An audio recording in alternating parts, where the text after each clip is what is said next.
Weh, Konoha buat hal lagi bro, durian pun dia claim. Serius, diorang ni tak ada kerja kot.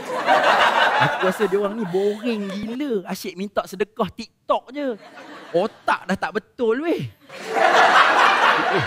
Aku relax je, tak marah. Cuma rasa menyampah gila.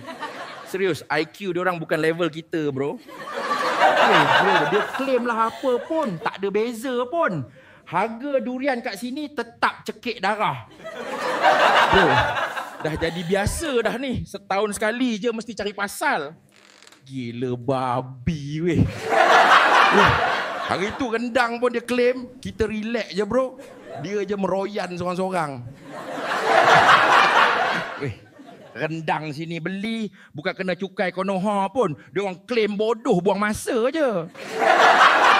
Bro, dia punya politik level bangang weh. Lawan kita je, auto menang babe. Buat isu bodoh je pun boleh jadi hero negara weh. Senang gila kena ayam babe. Weh, kena sakau je. Mula mengamuk, sendiri yang pilih pun tak sedar. Bangang gila. Hari tu dia mengamuk, kita tolong makan. Sekali pun tak ada kita nak claim babe. Weh, aku chill je bro, tak benci pun.